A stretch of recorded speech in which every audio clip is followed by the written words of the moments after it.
Hi friends, പുതിയൊരു വീഡിയോയിലേക്ക് എല്ലാവർക്കും സ്വാഗതം. പ്രിയനാണ് ഗന്ധർവൻ എന്ന് അറിഞ്ഞതോടുകൂടി എല്ലാവരും അതിശയത്തോടു കൂടിയാണ് നോക്കുന്നത്.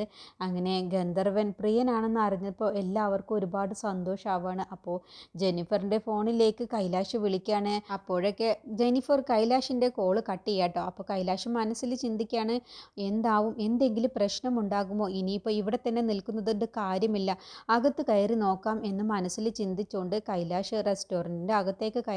അപ്പോഴാണ് ജെന്നിഫർ അക്കാര്യം പറയുന്നത്. കൈലാഷ് സാർ ഇവിടേക്ക് വരുന്നുണ്ട്, ഞങ്ങളാണ് കൈലാഷ് സാറിനോട് ഇവിടേക്ക് വരാൻ പറഞ്ഞത്. ഗന്ധർവൻ്റെ പേരിൽ പാർവതി ഒരുപാട് കഷ്ടപ്പാടും പ്രയാസങ്ങളും അനുഭവിച്ചതുകൊണ്ട്, നന്ദൻ തന്നെ ഒരുപാട് പ്രശ്നങ്ങൾ ഉണ്ടാക്കിയത് കൊണ്ട് ഇനിയും പാർവതി അങ്ങനെ ഒരു അബദ്ധത്തിൽ പോയി ചാടരുത് എന്ന് കരുതിയാണ് കൈലാഷ് സാറിനോട് ഞങ്ങൾ ഇതൊക്കെ പറഞ്ഞത്. സാറ് ഞങ്ങളെ കാണാൻ വന്നിരുന്നു, അപ്പോൾ ഗന്ധർവനെ കുറിച്ച് എന്തെങ്കിലും വിവരം അറിഞ്ഞാൽ ഞങ്ങളോട് പറയണം എന്ന് പറഞ്ഞതുകൊണ്ടാണ് സാറിനെ വിളിച്ച് വിവരം അറിയിച്ചത്. ഇനിയിപ്പോൾ കുഴപ്പമില്ല, പ്രിയൻചേട്ടനാണ് ഗന്ധർവൻ എന്നറിഞ്ഞാൽ ഞങ്ങൾ സന്തോഷിച്ചതുപോലെ തന്നെ കൈലാഷ് സാറും സന്തോഷിക്കുമല്ലോ.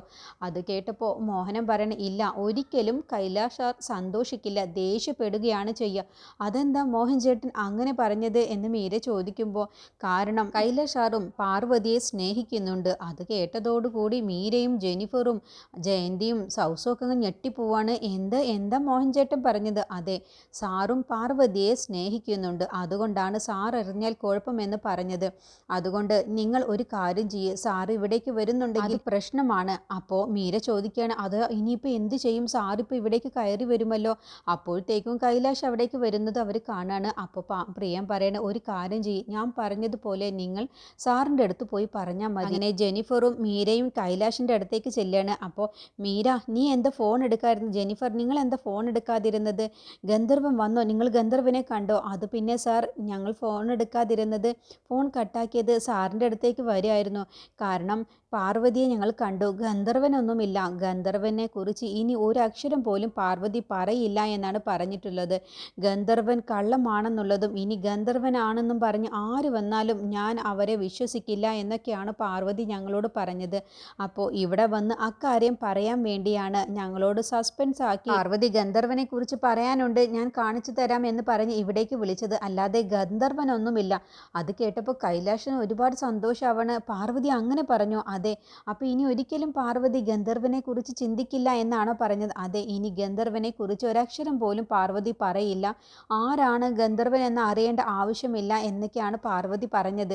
അത് കേട്ടപ്പോൾ കൈലാഷിന് ഒരുപാട് സന്തോഷമാവാണ് കേട്ടോ. പാർവതിയെ അങ്ങനെ പറഞ്ഞോ, എനിക്ക് വിശ്വസിക്കാൻ കഴിയുന്നില്ല എന്നൊക്കെ കൈലാഷ് പറയണേ. എങ്കിൽ ഞാനിപ്പോൾ അവിടേക്ക് വരുന്നില്ല, നിങ്ങൾ ഫ്രണ്ട്സുകൾ തമ്മിൽ ഒരുപാട് ദിവസത്തിന് ശേഷം കണ്ടുമുട്ടിയതല്ലേ, നിങ്ങൾ സന്തോഷത്തോടു കൂടി കുറച്ചു നേരം ഇവിടെ ഇരുന്ന് സംസാരിച്ച ശേഷം പോയാൽ മതി, ഞാനെന്തായാലും അവിടേക്ക് വരുന്നില്ല എന്ന് പറഞ്ഞ് കൈലാഷ് തിരിച്ച് വീട്ടിലേക്ക് തന്നെ പോവാട്ടോ.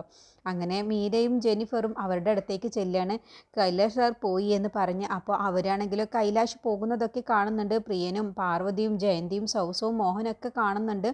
അങ്ങനെ കൈലാഷ് പോയി കഴിഞ്ഞ ശേഷം എല്ലാവരും കൂടി കുറച്ച് നേരം കൂടി അവിടെ സന്തോഷത്തോടു കൂടി സംസാരിച്ച ശേഷമാണ് തിരിച്ചു വീട്ടിലേക്ക് പോകുന്നത്. അങ്ങനെ വീട്ടിലെത്തിയ ശേഷം പാർവതിയും പ്രിയനും കൂടി സംസാരിക്കണം. എന്നിട്ട് ഗന്ധർവൻ കൊടുത്ത എല്ലാ സാധനങ്ങളും അവരുടെ തൊട്ടടുത്ത് വെച്ചിട്ടാണ് പാർവതി സംസാരിക്കുന്നത്.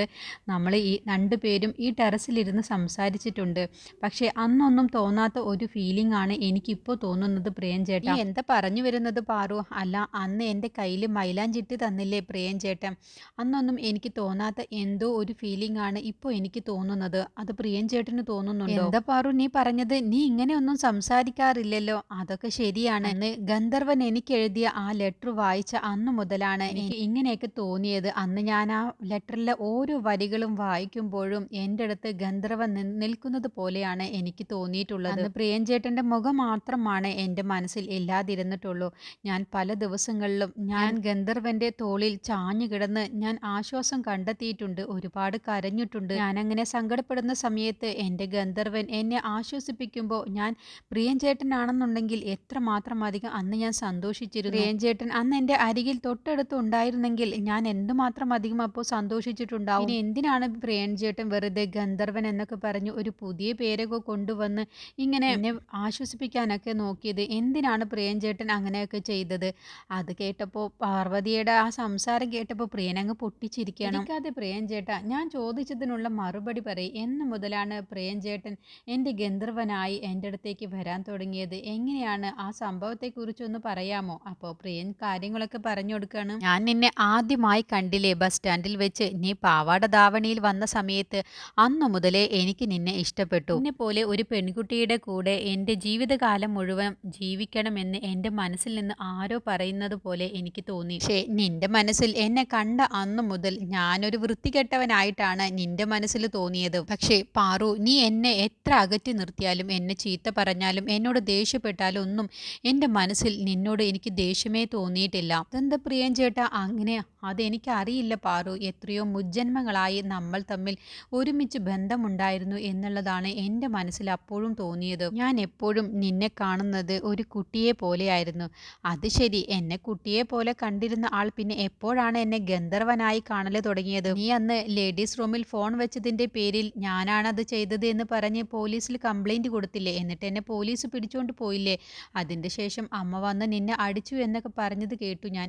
അങ്ങനെയാണ് ഞാൻ നിന്നെ കാണാൻ വേണ്ടി ഹോസ്റ്റലിലേക്ക് വന്നത്. ആ സമയത്ത് എന്നെ വന്ന് കണ്ട് സംസാരിക്കണം, നിന്നെ ഒന്ന് ആശ്വസിപ്പിക്കണം എന്നൊക്കെ കരുതിയാണ് ഞാൻ ഹോസ്റ്റലിലേക്ക് വന്നത്. ആ സമയത്താണ് ബാൽക്കണിയിൽ നിൽക്കുന്ന നീ പെട്ടെന്ന് തല കറങ്ങി വീണതും നിന്നെ മീരയും ജെന്നിഫറും ഐഷയും കൂടി റൂമിലേക്ക് കൊണ്ടുപോയതും. ആ സമയത്ത് നീ സങ്കടം സഹിക്കാൻ കഴിയാതെ പൊട്ടിക്കരഞ്ഞ് നിന്റെ വിഷമങ്ങളൊക്കെ അവരോട് പറയുന്നത് എല്ലാം തന്നെ ഞാൻ ബാൽക്കണിയിൽ നിന്ന് കേൾക്കുന്നുണ്ടായിരുന്നു. അങ്ങനെയാണ് നിനക്ക് വേണ്ടി ഞാൻ കഷ്ടപ്പെട്ട് നിന്റെ സൈക്കിൾ നിന്റെ വീട്ടിൽ പോയി എടുത്തു കൊണ്ടുവന്നതും. അങ്ങനെ എല്ലാ കാര്യങ്ങളും വിശദമായിട്ട് തന്നെ പ്രിയൻ പാറുവിനോട് പറഞ്ഞു കൊടുക്കണം. അന്നു മുതലാണ് ഞാൻ നിനക്ക് വേണ്ടി ഗന്ധർവനായത്. ഇനി ഒരിക്കലും നിന്റെ ജീവിതകാലം മുഴുവനും നീ കരയരുത്, സങ്കടപ്പെടരുത് എന്ന് ഞാൻ അന്നാണ് തീരുമാനിച്ചത്. അതൊക്കെ കേട്ടപ്പോൾ പാറുവിന് നല്ല സങ്കടം വരികയാണ്. അങ്ങനെ പാറുവിൻ്റെ കണ്ണ് നിറയുകയാണ് കേട്ടോ. എന്നിട്ട് പാറു പറയണേ, എനിക്ക് വേണ്ടി പ്രിയൻ ചേട്ടൻ എന്തുമാത്രം അധികം കഷ്ടപ്പാടും ബുദ്ധിമുട്ടുമാണ് അനുഭവിച്ചത്. ഇപ്പോഴും എനിക്ക് വേണ്ടിയല്ലേ ബംഗ്ലാദേശിലേക്ക് പ്രിയൻ ചേട്ടൻ പോവാൻ ഒരുങ്ങിയത്. പ്രിയൻ ചേട്ടൻ എന്തുമാത്രം കഷ്ടപ്പാടും പ്രയാസവുമാണ് എനിക്ക് വേണ്ടി അനുഭവിച്ചിട്ടുള്ളത്.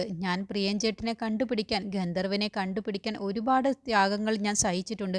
പക്ഷേ അതിനേക്കാളും എത്രയോ വലിയ ത്യാഗമാണ് പ്രിയൻ ചേട്ടൻ എനിക്ക് വേണ്ടി ചെയ്തിട്ടുള്ളത്. പ്രിയൻ ചേട്ടൻ പാറുവിനെ അത്രമാത്രം അധികം സ്നേഹിച്ചിട്ടുണ്ട്. ഞാൻ ഗന്ധർവനെ സ്നേഹിക്കുന്നതിൻ്റെ ഇരട്ടിയാണ് പാറുവിനെ പ്രിയൻ ചേട്ടൻ സ്നേഹിച്ചത്.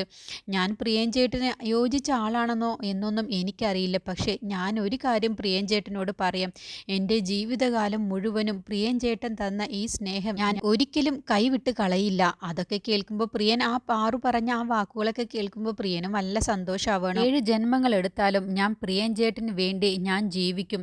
പ്രിയൻ ചേട്ടനെ ഞാൻ സ്നേഹിച്ചു കൊണ്ടേയിരിക്കും. അത് കേൾക്കുമ്പോൾ പ്രിയന് നല്ല സന്തോഷമാവാണ് പാറുവിൻ്റെ ആ വാക്കുകളൊക്കെ കേൾക്കുമ്പോൾ.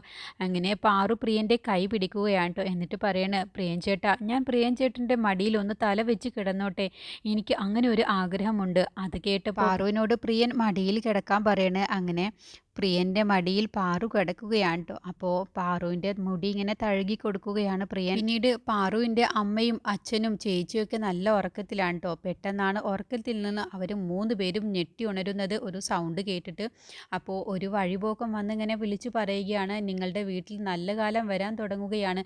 അപ്പോൾ ലക്ഷ്മി പുറത്തേക്ക് ഇറങ്ങി പോവാൻ നോക്കുമ്പോൾ അമ്മ ചീത്ത പറയും, എവിടേക്കാടി ഈ രാത്രി ഇറങ്ങി പോവാൻ? അല്ല, ആരാണ് അവ വിളിച്ചു പറയുന്നത്? ആരെങ്കിലും വിളിച്ചു പറഞ്ഞോട്ടെ, നീ മിണ്ടാതെ എന്താണ് പറയുന്നത് എന്ന് കേൾക്കാൻ നോക്ക്. അങ്ങനെ 3 പേരും കൂടി ശ്രദ്ധിക്കുകയാണ് അയാൾ പറയുന്നത്. അങ്ങനെ അയാൾ പറയാണ്, 1 വർഷത്തിനുള്ളിൽ നിങ്ങളുടെ വീട്ടിൽ ഈ കല്യാണ യോഗം ഉണ്ടായില്ല എന്നുണ്ടെങ്കിൽ നിങ്ങൾക്ക് എല്ലാവർക്കും മുന്നിൽ നാണം കെട്ട് അപമാനം സഹിച്ചു നിൽക്കേണ്ടി വരും. 1 വർഷത്തിനുള്ളിൽ കല്യാണം നടന്നില്ല എന്നുണ്ടെങ്കിൽ പിന്നെ 7 വർഷം വരെയും നിങ്ങളുടെ വീട്ടിൽ കല്യാണ യോഗം ഉണ്ടാവില്ല. നിങ്ങളുടെ വീട്ടിൽ നിന്നും മഹാലക്ഷ്മി ഇറങ്ങിപ്പോകും. ഞാൻ പറയുന്ന ഈ വാക്കുകൾ നിങ്ങൾ വെറുതെ കാണരുത്. നിങ്ങൾ എത്രയും പെട്ടെന്ന് 1 വർഷത്തിനുള്ളിൽ ഈ വീട്ടിലെ മൂത്ത മകൾക്ക് നിങ്ങൾ കല്യാണം എത്രയും പെട്ടെന്ന് നടത്തണം.